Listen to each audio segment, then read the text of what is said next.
नमस्कार मंडळी, माझे नाव मोहिनी परब. आज मी तुमच्यासाठी घेऊन आली आहे लाल माठचं थपथपं.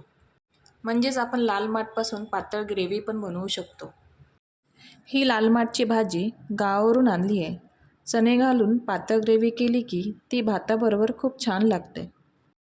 भाजी स्वच्छ धुवून चिरून एका कढईत थोडं पाणी टाकून शिजवून घेणे. भाजी थोडीशी असल्याने ती कढईत शिजवली आहे आणि चणेसुद्धा उकळून घेतले आहे. भाजी शिजली की थंड होऊ देणे व मिक्सरला बारीक करून घेणे. फोडणीला थोडं तेल, 4 ते 5 लसूण पाकळ्या टाकणे व नंतर 1 चमचा मालवणी मसाला टाकून परतून घेणे. उकळलेले चणे व भाजी टाकणे. 2 ते 3 मिनिटांसाठी वाफ देणे.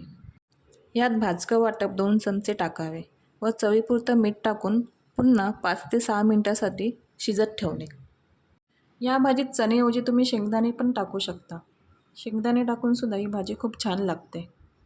मी ही भाजी डब्याला घेऊन जाते आहे. त्याचबरोबर भात. खूप छान लागते भाजी. तुम्हाला ही आजची रेसिपी कशी वाटली ही कमेंट करून नक्की सांगा. आणि माझ्या चॅनलला लाईक, शेअर आणि सबस्क्राईब करायला विसरू नका. धन्यवाद.